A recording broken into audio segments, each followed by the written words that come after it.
Hi pals, how are you doing on this fantastic day? Today's video will be on debunking TF2's most common trading tips that have been circulating these past years. But before we get to that, I'd like to briefly address the lack of videos this past month. This break from creating videos made it possible for me to sort out what I wanted to achieve with my streams, figure out what kind of videos I wanted to create for this YouTube channel, and to have some time to spend on games other than TF2, something I can definitely recommend others to do from time to time. Anyhow, I've settled for a video roughly every 2 weeks, which allows me to have some room of self-reflection, instead of creating videos every day. I guess to get started on today's video, I spent the past couple of days to go through the most popular tips when it comes down to trading and making profit in Team Fortress 2. This includes videos of popular and lesser known YouTubers, articles and guides all over the internet, and talking to friends of mine to see if they could teach me a thing or two. I've taken all of these tips, put them together on one massive pile, and took the most common ones to see if they would still be profitable to this day. Some of them were, but most of them simply don't work anymore because of the ever-changing trading climate that TF2 has. Yes, even TF2 is dealing with climate change. So, let's go over why most of these tips no longer work and see if there's still other, more valuable trading tips and tricks out there. The most mentioned tip is to make use of TF2outpost.com, a website that shut down but was previously known for being able to listing and promoting your trades. This website had a similar way of listing those trades and UI as bazaar.tf nowadays, a website that is often forgotten when it comes down to listing trading websites. This has to do with the amount of traffic that bazaar.tf generates, usually not a lot as it simply does not have as much exposure as backpack.tf has.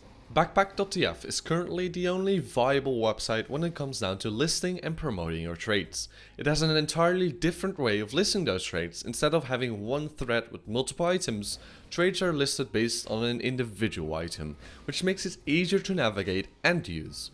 In addition to listing and promoting those trades, backpack.tf is the embodiment of a community-driven price list of each and every item in TF2. These prices are suggested by the community and backs up with proof of trades happening at those prices, which makes it a reliable reflection of what people are willing to buy and sell for. If you're looking to sell for actual money, such as dollars or euros, marketplace.tf is the place to be. Using this website, people are able to list individual items for a specific amount of dollars. Other people are then able to buy these items using credit card or PayPal. The website does take a 10% commission though, so keep that in mind when you're planning on listing your items on there. If you have checked backpack.tf anytime recently, you might have noticed a significant amount of people offering instant trades with the use of trading bots. This somewhat ties in with the next trading tip, which advises people to go to trading servers and promote their trades through chat and or voice chat. While this used to be the de facto standard, trading servers are now mostly used for usual trading and other high tier trading. Back in the day, trading servers were filled with people looking to cut a nice deal on that marvelous hat, but this rarely happens these days, all thanks to the automation of trading by the use of bots. These days, there's so much competition that the only profit on low tier items will be nothing more than a scrap or two. Back in the day, trading bots were surely around, but they weren't that common. Fast forward to today, and you will notice that they are all but uncommon. This was possible due to the introduction of a subscription-based service, which offers one fully automated trading bot for $9.99.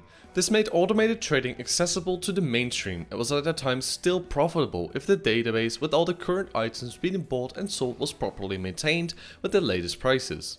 These days though, even automated trading is dealing with marginal profits due to the introduction of another automatic feature on top of these trading bots: auto pricing.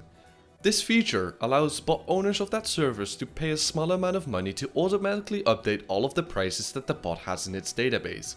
As you can understand, this destroyed any form of competition or price cutting deals as everything is now auto priced. Every single bot that makes use of this feature buys an item for a scrap less than they sell it at, and sometimes even half a scrap. This ruined trading for the simple man that is looking to do everything manually, which is simply impossible these days. This brings us to the next tip on the list: buy cheap and sell for more. Even though this tip is the fundamental basis and definition of making profit, it's not as lucrative as it once was. Before trading bots and ultra pricing were a thing, you were able to cut deals which could go up as much as 25% off the price of that item if you were lucky, which you would then proceed to sell at its original price. This way, making profit was as lucrative and not as time consuming as it is today.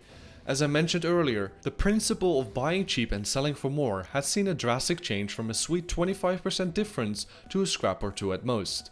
This principle still greatly applies to unusual trading, where a difference of multiple keys between buying and selling quotas is not uncommon. Now on to a tip which applies to far lower tier items than unusuals: weapons and the principle of scrap banking. Back in the day, you would be able to go on a trading server and promote your service of buying 2 weapons for 1 scrap and selling a weapon for 1 scrap each. This means that every time you completed a cycle of buying a weapon and selling that weapon, you would make half a scrap of profit, a quite profitable business model. However, as with everything that once used to be profitable, it was automated and therefore faster than having to deal with an actual person. The website that got popular by using this automated service and then continued to apply the same principle to all tradable items is scrap.tf. These days, the scrap banking service scrap.tf offers does not generate any profit whatsoever. They buy and sell weapons at half a scrap each, which makes the manual scrap banking method obsolete and a waste of time. The combination of scrap banking not being profitable, buying cheap and selling for more principle being reduced to a few scrap at most, and trading servers being used for high tier trading only killed the reason that TF2 trading YouTubers had content back in the day. The scrap to unusual trading series we all know. Since each step is not as effective as it used to be, these scrap to unusual series are doomed right from the start. If tried in today's world, you'll have to devote a significant amount of time to get 1 refined metal of profit. These illusions of the past are no longer possible and therefore a huge waste of time. Do not believe those trading series of the past, you would only be fooling yourself. Buying entire backpacks, or at least a big chunk of a backpack, was quite a common method of getting lots of items for a decent discount and therefore the ability to make a decent amount of profit on those items as well. You see, scavenging trading sites for a nice deal on an individual item takes a lot of time, and sometimes you weren't fast enough to secure the deal as some other buyer had already bought it. Buying items in bulk for a flat discount used to be quite lucrative. You were sometimes able to get a 10 to 20% discount, which translates to 10 to 20% profit on each and every item in that backpack. Huge returns, right? As with all the other methods, including this one, it used to work like that, but it isn't like that anymore. The only way to get in contact with people selling their backpack would be on a trade server, and I think we all know by now what happened to those. Even if you're lucky to bump into somebody that's looking to sell their backpack, I can say with certainty that that person will check their value of their backpack themselves, and that's when they will realize that they can sell all of those items to automated trading bots for scrap less than they are worth and not for a flat 10% cutoff. Automated trading wins once again. Another thing that keeps coming back is the price of a single Manco supply crate key, as if the value of one key is set in stone. One thing that needs to be understood, which most of these guides fail to mention, is that TF2 has an economy, one that is managed by the community. The only set in stone price we can somewhat rely on are the Manco store prices, and I say somewhat, as they too change from time to time. All the other prices are based upon suggestions, which contain completed trades as proof, and these trades are proof of the fact that the current market uses different prices for that item, which means it will need to be adjusted on backpack.tf too. This happens when an item becomes scarcer or the demand of an item increases, which make the price go up, or if there's an oversupply of an item and no interest, which will cause the price to go down. This also happens for keys, and therefore the value of a single key fluctuates a lot. Back in 2013, keys used to be 3 refined. Would you have imagined that the price of a single key in March of 2019 would be 45 refined? I didn't. Therefore, always make sure to check the latest price of an item before you finalize a trade, as this does not only happen to keys but all of the items in Team Fortress 2. The last tip that will be discussed today is one that still holds up to this day and is the most difficult to deal with: to have patience. It does not matter if you're trading higher tier items such as your usuals or if you're selling a craft hat.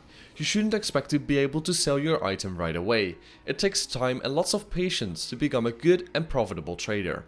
For example, you've got yourself a nice unusual that you want to sell because you want to buy another unusual. You proceed to list your unusual on backpack.tf and marketplace.tf, and you go on trade servers to advertise your trade. However, as the day continues, you realize that no one has really shown any interest. You begin to ask yourself if the trade is actually a good deal, if you aren't asking for too much for your silly hat. All of these questions will make you question whether or not to change your trade listing, and most of the time you do. You don't have the patience to wait a few more hours, days, weeks or months to get the maximum amount of profit, so you lower the price, but yet again, you're still not getting any trades, so you lower it again. You keep on doing this till you finally get a trade, but at that point you're selling the item for what you bought it at. You've spent all of your time advertising your trade on trade servers, but you lack the patience to get any profit out of it. Especially today, if you want to make any profit, you've got to have patience. The amount of people that play the game is going down, which means that demand goes down and supply goes up. This means that it will be harder for you to sell your item as the market shrinks, but with the right amount of patience, there will always be someone interested in buying off you. You bought the item yourself at some point, which means that there's almost definitely some other silly person out there about to have the same happy little accident. Just have patience. And that pretty much sums it up for today's video. Thank you so much for watching. While I am off to create the next video, I'd like to invite you to our Discord server if you're up for that. The link is in the description. You'll also find links to my Twitch channel and Twitter profile there. This is pretty much it for me today. See you later.